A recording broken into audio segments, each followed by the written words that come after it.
Good day, everyone. This is another class of EDU256. Yeah, I want to believe every one of you are doing well. Mr. Akiade, Mr. Karim, hope you are set for this class. Are you hearing me, Mr. Karim? I can see you are not responding. I've heard the voice of Mr. Rufai Oladimiji. I'm here to see Mr. I'm very much ready for the class, sir. Okay, yes. Your response is very key in today's class. Yes, sir. Okay, I'm here to see the appearance of Mr. Oluwalogbon. And in this class, you can't hide yourself. You must show yourself. If you want to teach in a class, like all of you, you are aspiring physics teacher. Yes, I can see Mr. Olugbo now. Today, like we have been informed ourselves, we are going to go over what we have all gone through. And I know quite well, right from the platform, you have gone through series of activities. Let me share my screen and see. I want to ask 1 or 2 questions from all of you. Let me share my screen. I'm going to show you some things on the, okay, it's not available now. It's not available. I actually want to show you something on my, on the internet, the platform, but let's leave that for now. And let's go back to the main topic of today. Yes, today we want to talk about methods of teaching physics. I'm trying to identify the, excuse me, I'll get that done now. Now,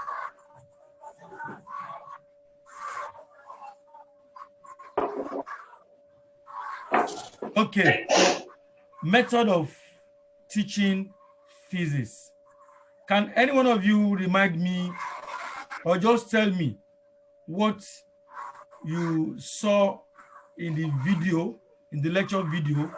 I know you have gone through the lesson notes, and I know you have also taken part in the discussion forum. Can any one of you just tell me what you achieved? Why I tried to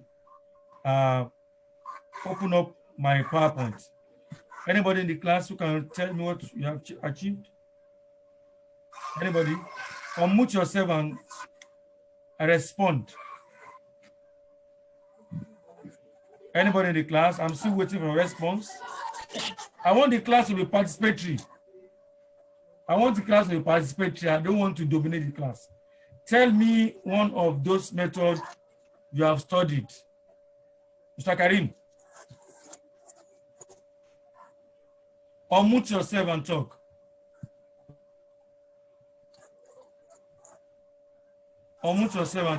I'm listening. This class is noisy. I'm going to mute everyone.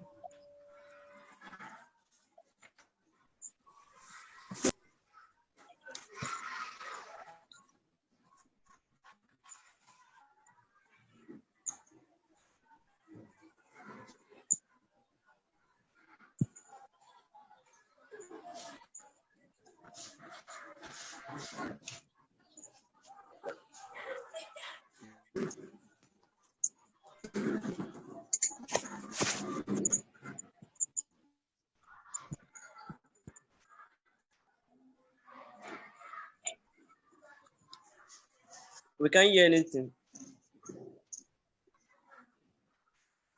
Oh. Okay. Can you hear me now? Yes, we can hear you. Yeah, we can hear you. Okay. I asked a question.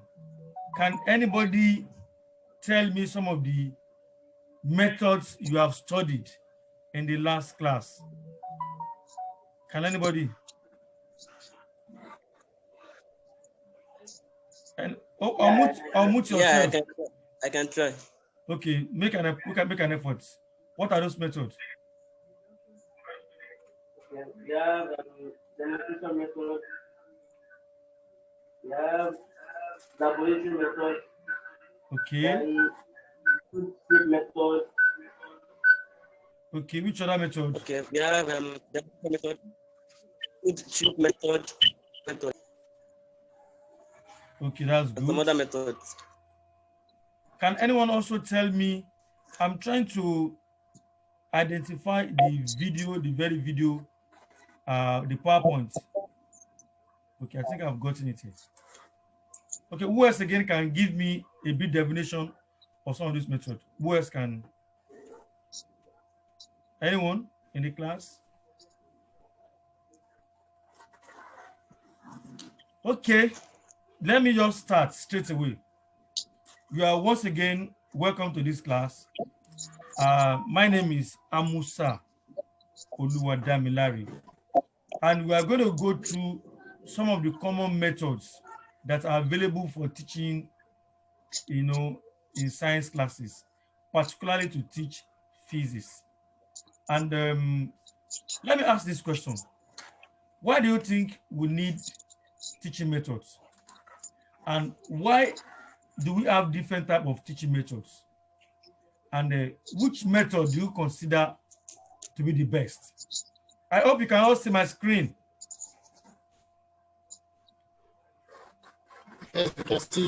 Okay, fine. Fine. Yeah, we can. Yes, sir. Good. Now, you see, if a teacher wants to go to a class, before you choose your method, there are certain important criteria. I'm only going to mention two. One of those important criteria, one, is the nature of topic you want to treat. The nature of the topic you want to treat. And two, the characteristics of your learner. There are various characteristics now. But you see, the maturity, the age of your learner is one of those important criteria you need to consider before you adopt a teaching method. And I also said the nature of the topics. Now, let's look at some of the methods we have. We have lecture method, demonstration method, discussion method. And we also have project method, discovery method, field trip method, laboratory method, among others. And the question will be, which of these methods do you consider to be the best?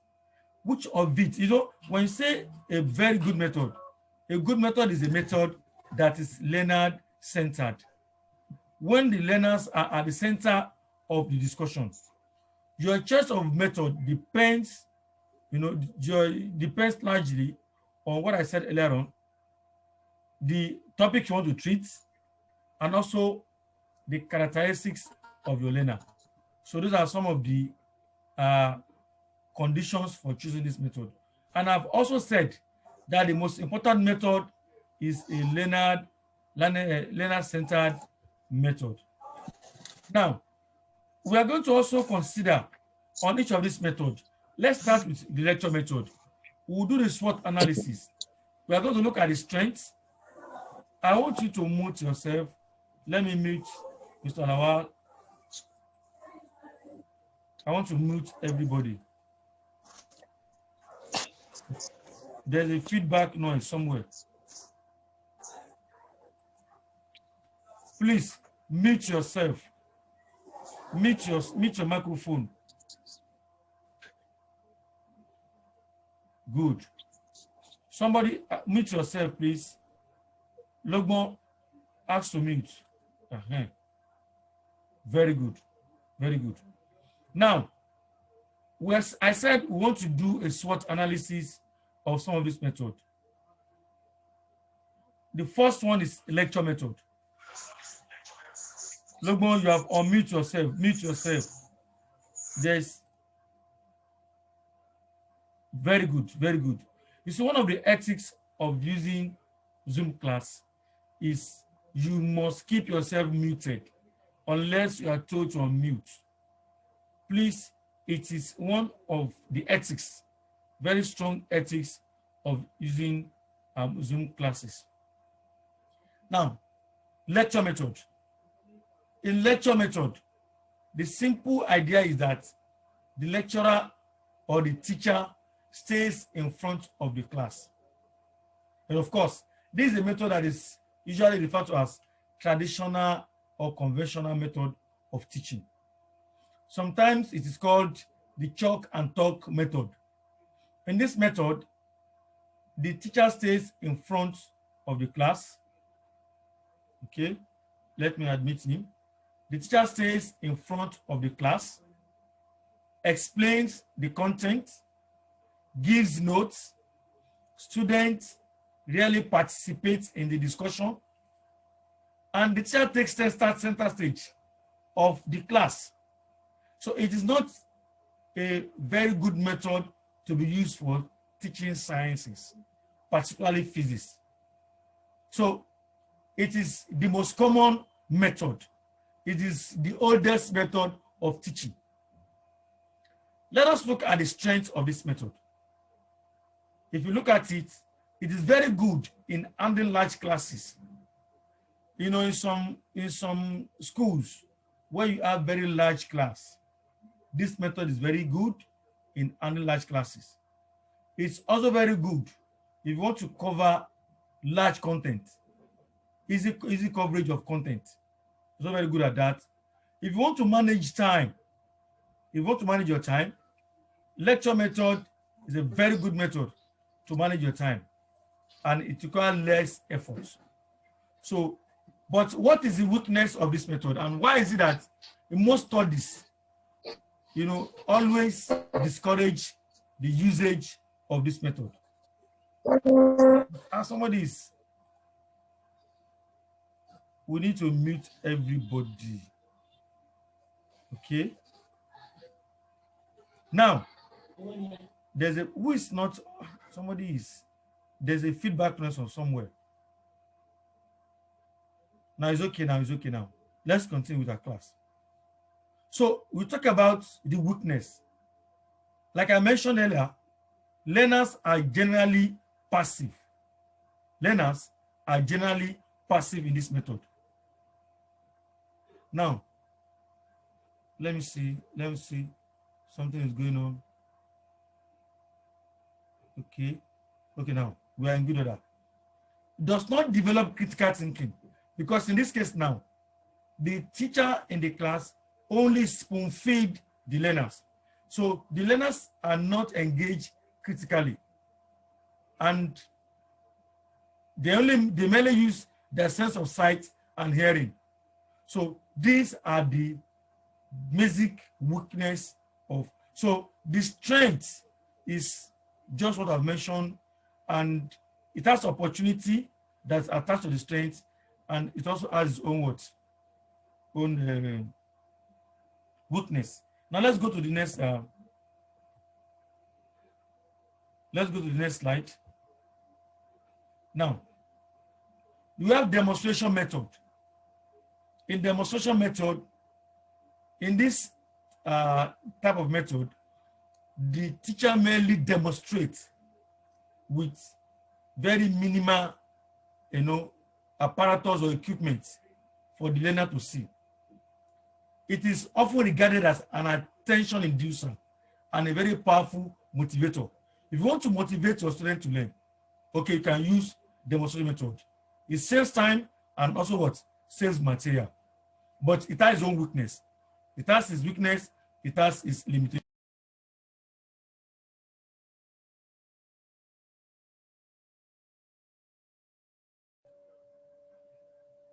Hello?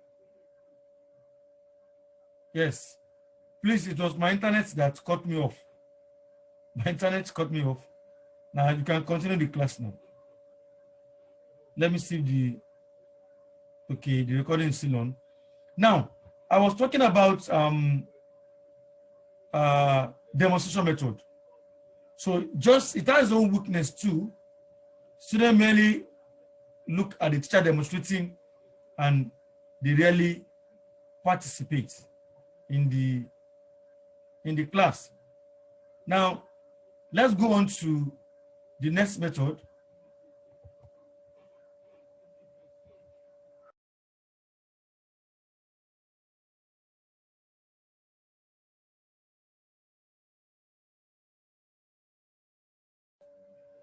My internet has been fluctuating and has been disrupting our discussion. Mr. Ahmad, unmute yourself.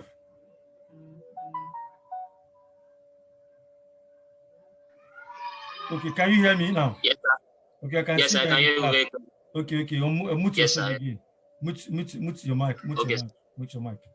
And let's continue. So, discussion method. In discussion method, we also have a situation where we have I'm coming.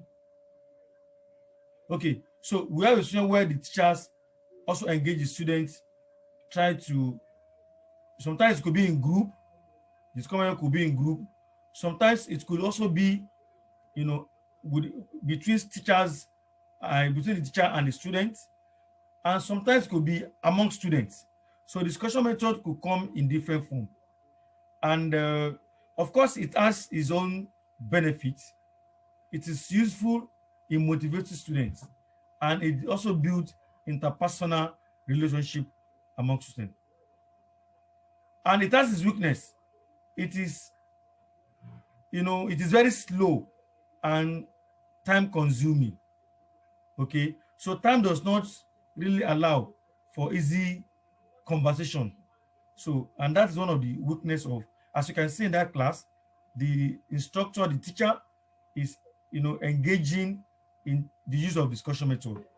Time is not on our side. I have to be very fast with this.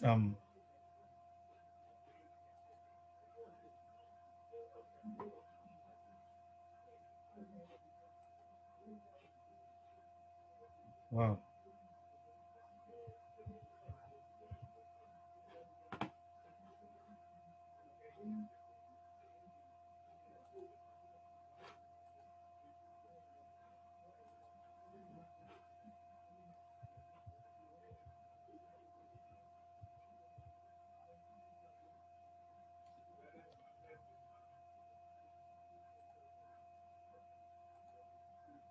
Okay. Okay. So I have a little challenge here. I have a little challenge here. So now let's watch over the other part of the content.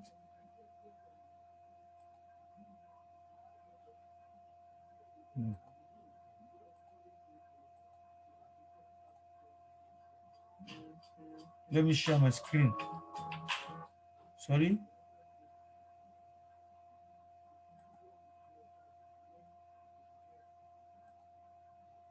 Okay, now let me share the screen again.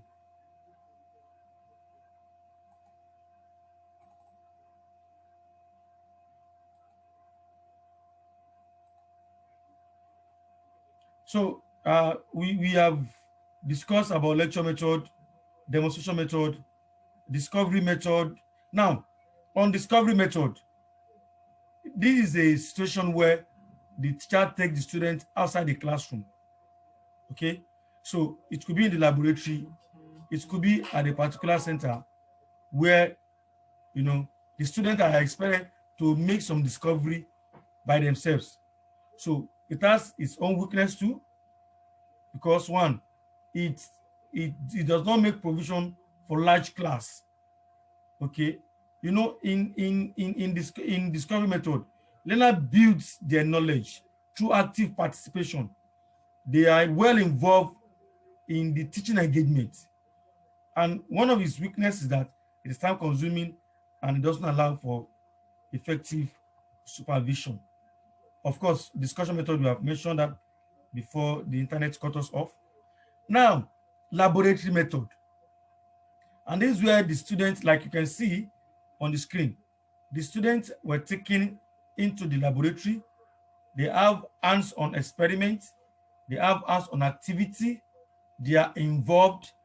The teacher set up a problem for them, and I expect the student to solve the problem. So it inculcates scientific processes. a lot of scientific principles. Learner develops manipulative skills and critical thinking skills. So it is learner-centered. There's no doubt about that.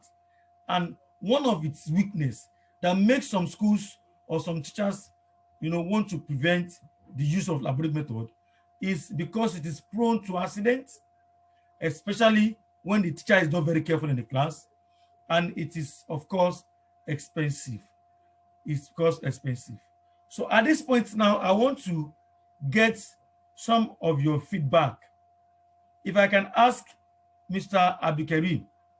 Mr. Abdulkarim, can you unmute your mic and tell me which of the method would you prefer to use if you are to take your physics student?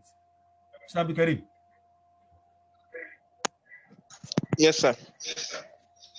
As you have said at the beginning of the class, that the choice of method for teaching largely depends on the topic and the students. So some topics are heavily practicals. So for those kind of topics, the laboratory method and the demonstration method would be the best. And some topics are mostly theoretical. So for the theoretical topics, I believe that the discussion method or the lecture method would be best. Okay, good. That's a very good one. Mute your mic. Please. Let's shine him up. That's a very good response. Let's shine him up.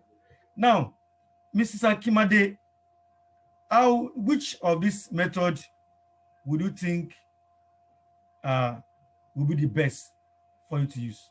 Which of this method? Which one would you ordinarily prefer? In a sentence, because of time.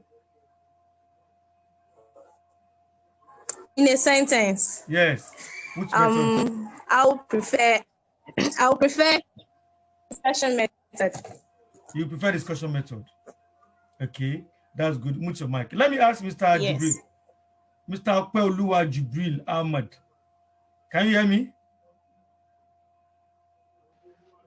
Yes, I can, sir. Okay. Now, if you want to take your students, which of the methods do you think is most learner-centered? That learner-centered students are heavily involved. Which of the methods do you think will do that for us?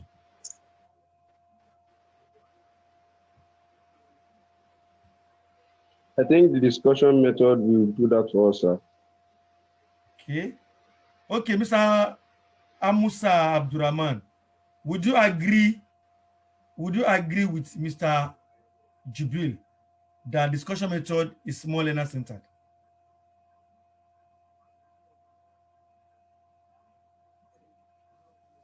Yeah, I would agree with Mr. Jibril if the set of students I'm taking physics, if I need their utmost attention and interaction, I would go for discussion method as well. Oh, something is wrong somewhere. Let's say Mr. Lawal. Mr. Lawal, would you also describe, would you want to compare discussion method and laboratory method? Which one would you prefer to teach physics? Okay. Considering the subject physics, it will be much more preferable for, as far as I'm concerned, to consider laboratory method. But of course, considering the little disadvantages explained, that it is expensive. If not for that, I would love to choose laboratory method. Very good, very good. Now let me tell you, in another numbers class, take it. I want you to take this home. That the most effective method of teaching is the one that involves the student, that put the student at the center of the learning, of the teaching. And the method, the singular method that puts students at the center of the teaching mostly is laboratory method. or you talk about discovery method, where students can be challenged in discussion,